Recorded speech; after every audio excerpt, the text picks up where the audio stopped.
আসসালামু আলাইকুম।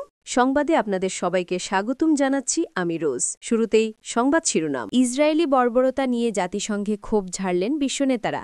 ইসরায়েলের বিরুদ্ধে কড়া নিষেধাজ্ঞা ঘোষণা স্পেনের। যুক্তরাষ্ট্রের সঙ্গে পারমাণবিক অস্ত্র চুক্তির মেয়াদ বাড়াতে চান পুতিন। ট্রাম্পের কারণে থামানো হলো ম্যাক্রোর গাড়িবহর, নেমে করলেন ফোন। এতক্ষণ শুনছেন সংবাদ শিরোনাম, এখন বিস্তারিত। ইসরায়েলি বর্বরতা নিয়ে জাতিসংঘে ক্ষোভ ঝাড়লেন বিশ্বনেতারা। গাজায় চলমান পরিস্থিতি নিয়ে গভীর উদ্বেগ প্রকাশ করেছেন জাতিসংঘ মহাসচিব অ্যান্তোনিও গুতেরেস। তিনি বলেছেন, ফিলিস্তিনি জনগণের ওপর সম্মিলিত শাস্তি কোনোভাবেই ন্যায্য হতে পারে না। মঙ্গলবার জাতিসংঘ সাধারণ পরিষদের বার্ষিক অধিবেশনের উদ্বোধনী ভাষণে গুতেরেস জানান, গাজার মানবিক সংকট এখন তৃতীয় বছরে প্রবেশ করেছে এবং মৃত্যুর সংখ্যা ও ধ্বংসযজ্ঞ অন্য যে কোনো সংঘাতকে ছাড়িয়ে গেছে। তিনি সতর্ক করে বলেন, আন্তর্জাতিক আদালতের আইসিজের নির্দেশনা উপেক্ষা করেই গাজায় দুর্ভিক্ষ ঘোষণা করা হয়েছে।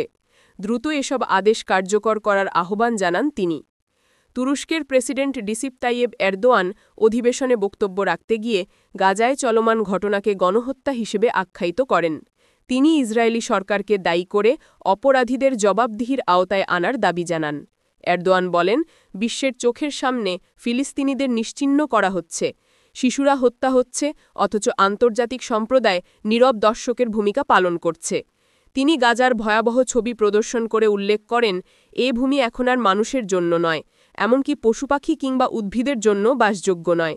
জর্ডেনের বাদশাহ দ্বিতীয় আবদুল্লাহ বলেন, শান্তি আসবে যখন ফিলিস্তিনি ও ইসরায়েলিরা পাশাপাশি বসবাস করতে পারবে।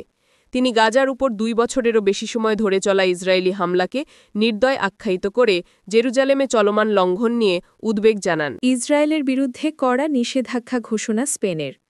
গাজায় চলমান যুদ্ধের পরিপ্রেক্ষিতে ইসরায়েলের উপর আরও কঠোর নিষেধাজ্ঞা ঘোষণা করেছে স্পেন। মঙ্গলবার 23 সেপ্টেম্বর দেশটির অর্থমন্ত্রী কার্লোস কুয়েরভো এক সংবাদ ব্রিফিংয়ে জানান, ইসরায়েলের সঙ্গে সব ধরনের অস্ত্র আমদানি-রপ্তানি নিষিদ্ধ করা হয়েছে। পাশাপাশি স্পেনের ভূখণ্ড বা বন্দর ব্যবহার করে সামরিক কাজে লাগতে পারে এমন জ্বালানি বা উপকরণ পরিবহনেও নিষেধাজ্ঞা জারি করা হয়েছে।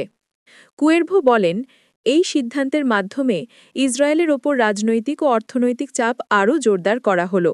তিনি স্পষ্ট করে জানান, স্পেন ইসরায়েলি দখলকৃত বসতিগুলো থেকে উৎপাদিত কোনো পণ্য আমদানি করবে না।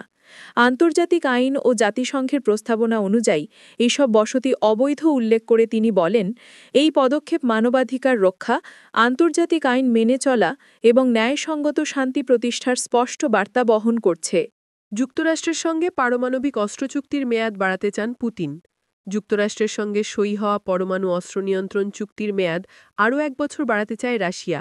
সোমবার যুক্তরাষ্ট্রের প্রেসিডেন্টকে এমন প্রস্তাব দিয়েছেন রাশিয়ার প্রেসিডেন্ট ভ্লাদিমির পুতিন। অস্ত্রের সংখ্যা সীমিত রাখতে 2010 সালে পারমাণবিক অস্ত্র নিয়ন্ত্রণ সংক্রান্ত নিউ স্টার্ট চুক্তি স্বাক্ষর করে রাশিয়া এবং যুক্তরাষ্ট্র। এই চুক্তির মেয়াদ ফেব্রুয়ারিতে শেষ হওয়ার কথা। তার আগে পুতিনের পক্ষ থেকে এমন প্রস্তাব এলো। হোয়াইট হাউসের প্রেস সেক্রেটারি ক্যারোলিন লেভিট বলেছেন, পুতিনের প্রস্তাব খুবই ভালো শোনাচ্ছে। তবে তিনি যোগ করেছেন যে মার্কিন প্রেসিডেন্ট ডোনাল্ড ট্রাম্প নিজেই এই প্রস্তাবের ব্যাপারে বক্তব্য রাখবেন। এই চুক্তি যুক্তরাষ্ট্র রাশিয়ার শেষ কৌশলগত পারমাণবিক অস্ত্র নিয়ন্ত্রণ চুক্তি। এতে কেবল একবার 5 বছরের বর্ধিতকরণের সুযোগ ছিল, যা 2021 সালে পুতিন এবং সাবেক মার্কিন প্রেসিডেন্ট জো বাইডেন কার্যকর করেছিলেন। প্রস্তাবটি এসেছে এমন সময়ে যখন ইউক্রেন ট্রাম্পকে রাশিয়ার উপর আরও কঠোর নিষেধাজ্ঞা আরোপ করতে বোঝানোর চেষ্টা করছে। পুতিন বলেন, নিউ স্টার্ট চুক্তির অধীনে নির্ধারিত প্রধান সংখ্যাগত সীমাবদ্ধতাগুলো 2026 সালের 5 ফেব্রুয়ারির পর আরও 1 বছরের জন্য মেনে চলতে প্রস্তুত রয়েছে রাশিয়া। তিনি আরও বলেন, পরে পরিস্থিতির বিশ্লেষণের ওপর ভিত্তি করে আমরা সিদ্ধান্ত নেব যে এই স্বেচ্ছায় আরোপিত সীমাবদ্ধতাগুলো বজায় রাখা হবে কিনা। ইউক্রেন যুদ্ধ শেষ করতে সম্মত হওয়ার জন্য ট্রাম্পের চাপের মুখে রয়েছেন পুতিন। প্রস্তাবটি মস্কোর নীতিতে একতরফা পরিবর্তন বলে মনে হচ্ছে, কারণ এতদিন পর্যন্ত তারা জোর দিয়ে এসেছে যে এ ধরনের বিষয়ে তারা কেবল তখনই ওয়াশিংটনের সঙ্গে আলোচনায় বসবে যদি সামগ্রিক সম্পর্ক, যা ইউক্রেন যুদ্ধ নিয়ে তীব্র মতভেদের কারণে ক্ষতিগ্রস্ত, উন্নত হয়। ট্রাম্পের কারণে থামানো হলো ম্যাক্রনের গাড়িবহর, নেমে করলেন ফোন। জাতিসংঘ সাধারণ অধিবেশনে যোগ দিয়ে অন্যরকম অভিজ্ঞতা হল ফ্রান্সের প্রেসিডেন্ট ইম্যানুয়েল ম্যাক্রনের।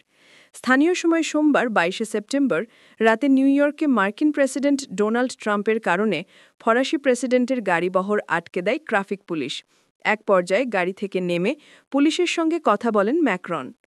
ভারতীয় সংবাদ সংস্থা পিটিআই-এর এক প্রতিবেদনে বলা হয়, সোমবার জাতিসংঘের প্রোগ্রামে ফিলিস্তিনকে স্বীকৃতির ঘোষণা দিয়ে বের হওয়ার সময় ভিআইপি মুভমেন্টের ট্রাফিকে আটকা পড়েন ফ্রান্সের প্রেসিডেন্ট ইমানুয়েল ম্যাক্রন।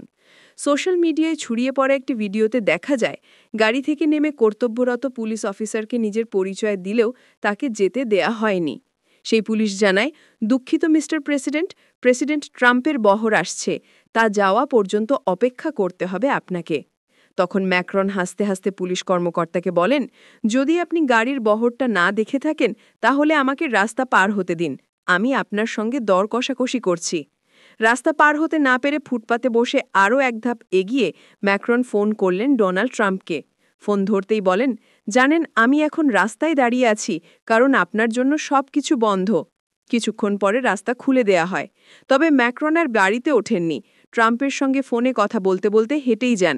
তাকে দেখতে ভিড় জমান অনেকেই, সেলফিও তোলেন। হাসি মুখে সব আবদার মেটান ফরাসি প্রেসিডেন্টও। জাতিসংঘ সাধারণ পরিষদের ৮০তম অধিবেশনে যোগ দিতে সোমবার সন্ধ্যায় ট্রাম্প নিউ ইয়র্ক সিটিতে পৌঁছান। স্থানীয় সময় মঙ্গলবার সকালে সাধারণ পরিষদের অধিবেশনে বক্তব্য দেন মার্কিন প্রেসিডেন্ট।